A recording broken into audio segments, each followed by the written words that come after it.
singa naye tubeereko nekiri gye tugaa nti no eno minimum wage eyaabwe gye twagala tusayininge ng'eggwanga nti ebintu byalinnya nakinaki bwe muba mubadde mubawe miliyoni emu tugirinyiseeko beegende ku miliyoni 2 ate omuntu bw'aba akolera abantu abasukka 4 babeerewo abantu 2 you have 28 kubanga tukkiriza oba tugaana abawalabu ssente baziina naye batekinga advantage olw'okuba nti basobola okusoosinga cheap labor ate ne batekinga advantage olwa desperate leaders mu Africa. Kakati ekyo kimu. Ekyokubiri kwe kulwana okutondawo emirimu egyo egikolebwa bannansi baffe mu nsi ezo bannaffe gye baagenda nga tuyita mu bintu nga bannaffe bye baakola. Dubai bw'obaliramu bannansi si be bangi ennyo batono nnyo kubajja obbakolera ate nga tebalirayinga ku mafuta gokka. Naye abantu b'e Dubai jjajjaabwe bwe baamubuuza omusajja omuyiraani yamuadvisinga n'amugamba nti ggwe newankubadde wano olaba ddungu naye tuliyinza oddifuula ekyamaanyi nga buli omu agenda kukulinaalira wano. N'amugamba tukendeeze oba okuggirawo ddala omusolo. Abasajja ne bagamba tuggirewo ddala omusolo tunaabaawo tutya. Kyava yabagamba nti mwe muggyeewo omusolo mujja kulaba ekiddirira.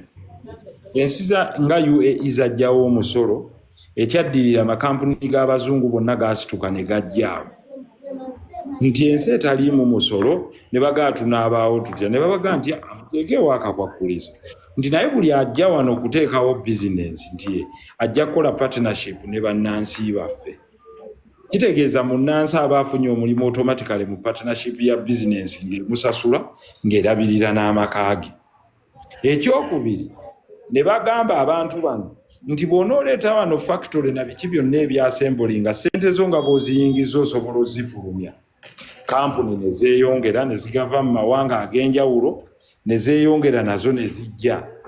Ekyavaamu emirimu ne gisinga bannansi obungi. Olwaleero abagwira abakola mu UAE be basinga obungi okusinga bannansi kubanga kitegeeza munnansi baamuteekerateekera olwa poliisi ennungi. Kakati ate gwe n'okwata Afrika eyammwe n'ogamba mwe muwe nnyo omusolo. Teri nsi gy'ogenda kuwa musolo ne bwe bagussa mu nkola ng'oguwanga abazungu bizinensi n'eyimirirawo. Bizinensi ziba zijja ggwa. Kyova olaba nti wano nga bw'ogambye nti buli bizinensi etandika yeegwa kuba bano tebanoonya kuwanirira bizinensi bo banoonya musolo. Bwe mubeera ne gavumenti ng'enoonya ogwotya so owangaala otya eba tekuyambye. Gavumenti ey'obuvunaanyizibwa yandibadde ekola ekintu kimu ng'erwana nnyo okulaba ng'abantu baayo buli we bali ebateekako nnyo essira okusitula ekitiibwa kyabwe.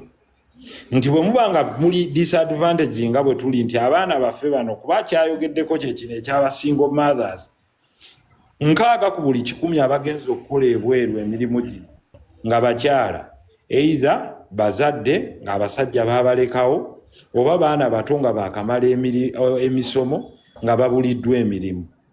Tuteekwa okukola buli kimu kye tusobola okulaba ng'ennyingiza yaabwe yeeyongera but also too poliisi eri gy'abadde abuuza eya child neglect and abandonment. Munnange eyo siina kye nsobola kugamba yowe eri nnyo naye tetulina tteeka lya simba lisobola kugirwanako kugiggyawo. Tujja kukola buli kisoboka okulaba ng'ekyo tukikolako tulabe nti etteeka eryo tulireeta kyekyo. Wow, tweyanziza nnyo tweyanzeeko endowooza Farida okiwulidde bulungi oddiddwamu bulungi. Omulala naye tuyite mu bwangu omwami agambye alinawo essaawa ntono era waatusiibulira. Nedda nnyina eddakiika ndowooza yo yasembayo. Yasembyeyo we? Okay.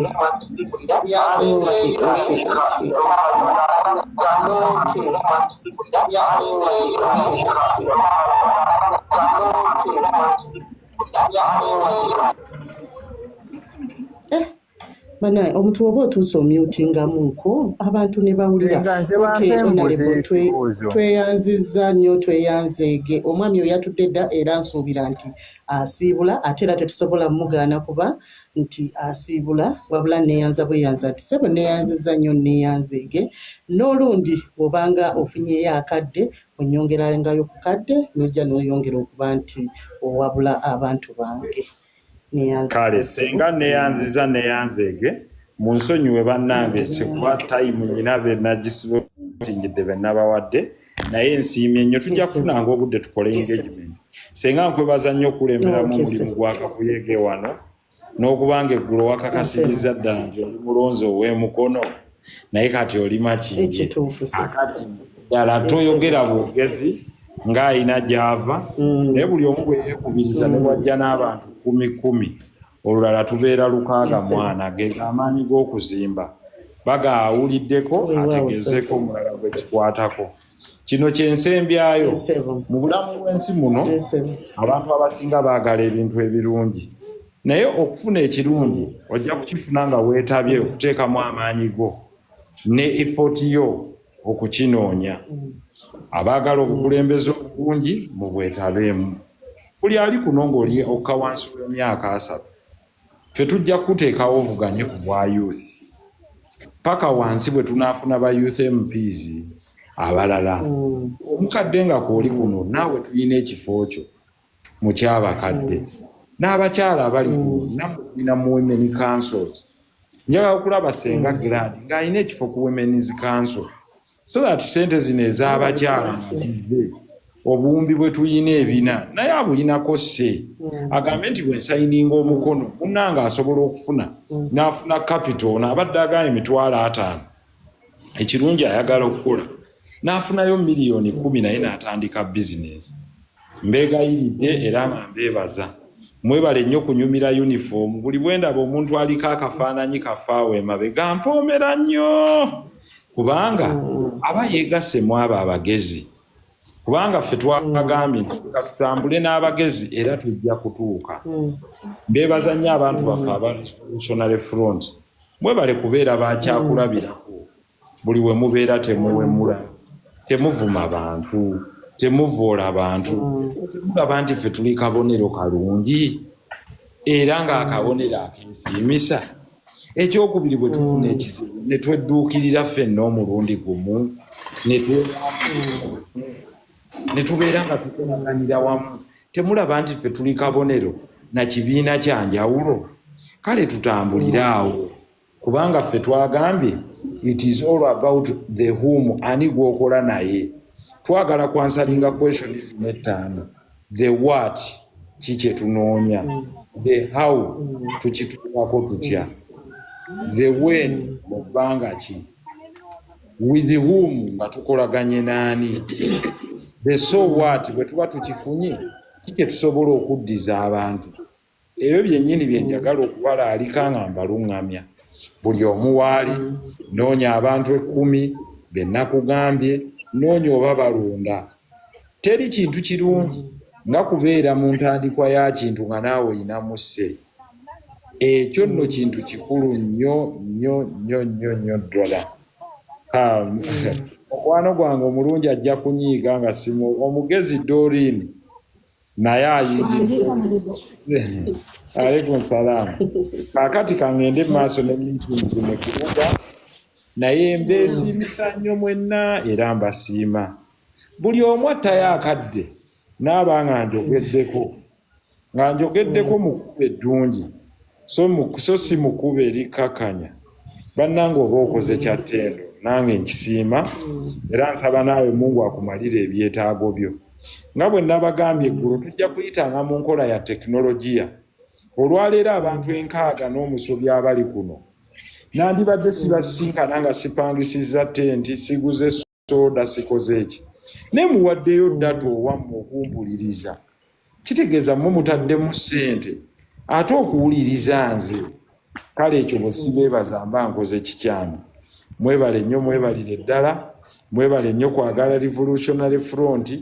Nze laba omulimu gwe nnyina gwa koona ku mutwe gwo wano wooli essimu ngiwunzise nkoonakoona nga bwe nkuwa buno bugifuti obuliko kalaavu nga bungi buli bwe mbukoonakoona mba neegasse ku abo abakwagala era singa n'abalala abali kuno kye bakola ffenna R256 RF dira ku mutwe gwa hosti oyo owunzike essimu okoonekooneko bw'oti nga tolekeraawo bulaavu obwo bukule nga bungi naffe tumanye nti tumuddiza senga waffe gradi omulimu gw'okoze mulungi abali kuno ffenna tukoone ku feesi yaawo wooli awo wennyini wooli ku feesi yaawo kafaananyiko nga tukoonako n'obugundi bwa laavu tolekeraawo koonerera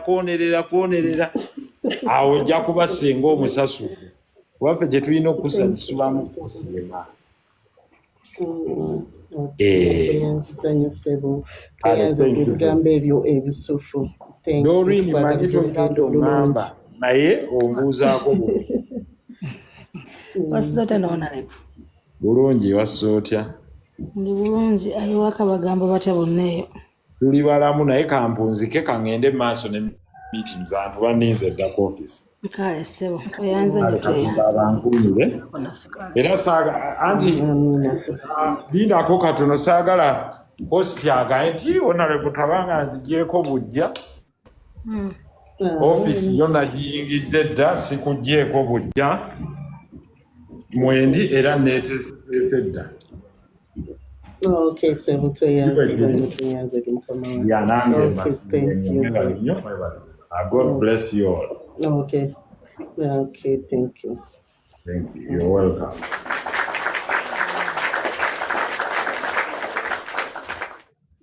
Okay.